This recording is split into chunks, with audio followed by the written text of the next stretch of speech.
Dessler.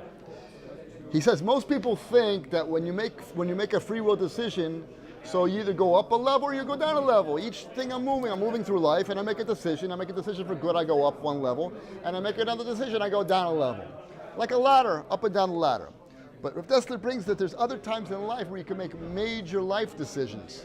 That one decision to go to work, to sit and learn, to take this job or this thing, to marry that woman, those major life decisions, there's not just one ring on a ladder. That is like the guy will jump up madregas, or either he'll fall tremendously or he'll jump up.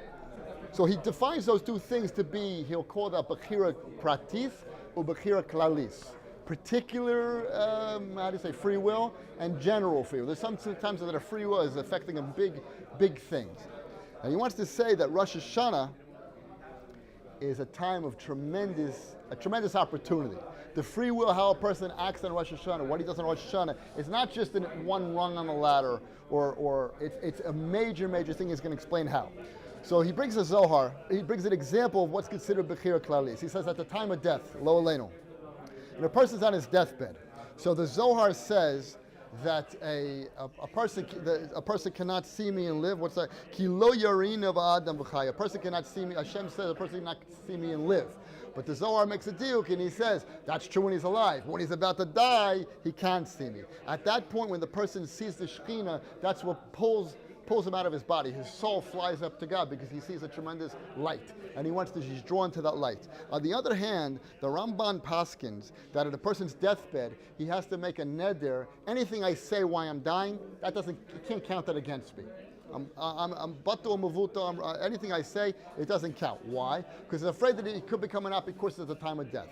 So the Reishis Chochmah explains that to mean that depends who you are. If you're a tzaddik, so you see the light and you want to leave your body and you want to go out. But if a person is in Gashmias, his whole life is a physicality, so he doesn't want to die, he doesn't care about no light, no nothing. His whole life is about physical, and therefore he wants to run away from the light. At that point, it could become an optic courses. So he said that is a major turning point. That's like a major life opportunity. Major death opportunity.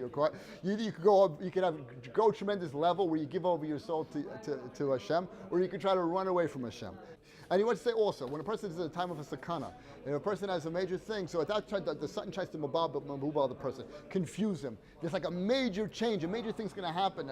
The guy's about to meet a shidduch, so all these things will go wrong, or he's God forbid in a makam sakana, and things go wrong. At that time, the Satan tries to stir things up that the person will make the major mistake, because if he makes a major mistake, at that point he's going to really fall, or he's really going to go up. So what does it have to do with Rosh Hashana? So there's a Gemara that says, "V'kohen Rosh Hashana hu b'chinos." One second. Here it says Rosh Hashana. On one side, we have a Gemara telling us that everything is judged on Rosh Hashana. On the other hand, we know there's really arbor Rosh Hashanas. There's four. The Mishnah says that there's four Rosh Hashanas. So we know that by Pesach he says, "But Pesach b'tavua." By Pesach, the tavua is judged. So Tosfos has a kasha. Make up your mind. What's going on here? On one side, on Rosh Hashanah, everything's decided. Oh, except for the tavua, except for the crops, right? I know that's the kasha. In other words, what do you mean? But either everything's decided, and how can it be the crops are decided later? What's happening? It's either everything or nothing. It can't be that. So the Tosfos wants to answer over there that einochi nami. In other words, the amount. What does it mean? The amount of rain that there's going to be, that's decided on Rosh Hashana. The big thing, right? The rain. But whether the rain is going to fall and where it's going to fall, that can change, that can vary. So on one side, on Rosh Hashanah, the amount of rain you're going to have, that's decided. But there's still a variable there, where the rain is going to fall or not. He wants to say the same thing by Rosh Hashanah by us, for example. If on Rosh Hashanah a person goes up, he goes up to tremendous levels. And if not, he goes down. So what's decided on Rosh Hashanah? How much, right? So that's not going to change. Watch. Listen what he says. The amount is not going to change, even here by Rosh Hashanah, all the rain is decided how much rain we're going to have for the whole year. What's going to change, where it's going to fall, where it's not going to fall. But the amount doesn't change. So the same thing for us individually in our life. If on Rosh Hashanah the major decisions are made for our life, the cloudy decision, how much rain we're going to have, how things are going to work, what's ever going to work out. And if you want to change that later, you're only going to change pratim. You're not going to be able to change the major amount. He wants to say that if a person does tshuva after Rosh Hashanah, he says, oh, I blew it on Rosh Hashanah, but okay, so I'll change it now. That's not going to help. Why? Because the major decision was already made. And when he makes decisions later about coming close to a God or this and that, it's only small decisions. It's only like one rung on a ladder. The difference between particular Bechira as compared to Bechira Klalis. The major decision has already been made. A Rosh Hashana, that's it. It's fixed. And he brings rayas for that. He wants to say in Svara, why should that be true? One Svara is that if a person does tshuva on Rosh Hashanah, when is he going to do tshuva? He's going to do it later? You're going to do tshuva on Rosh Hashanah, you can do tshuva on Hanukkah. What? Okay, that's all part of one, that's all one shlab. That's Yom Kippur, Rosh Hashanah is all part of this time of the year. When are you going to do it? You're going to do it later? What you're going to do later, Vistama, it's going to just be in a particular thing. Then he wants to say if you do tshuva in a small thing, so then you're only doing tshuva in a small thing. But on Rosh Hashanah, you're talking about the big picture. The same thing like by the crop, for example. You'll decide how much rain, how much parnasa, how much blessing, how much health, and all these things. Later, if you want to fix those things up, so you could fix them in particular ways. In the same way that the rain falls in particular places, it's going to fall here and there, but you can't change the amount. You can't change the major decision. So you see that on Rosh Hashanah you have to really, this is the time to work on yourself. This is the time where the major thing has been decided. It's like a guy blows a major business deal. Oh, later I'll work hard.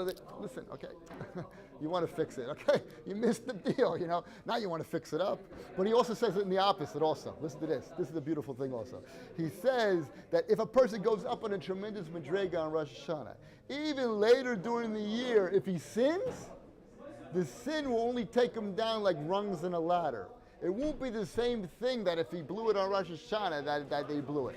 Even in the negative, that's a major chiddush, no? He wants to say, you went up the level. You got into, it's like the guy gets into the corporation.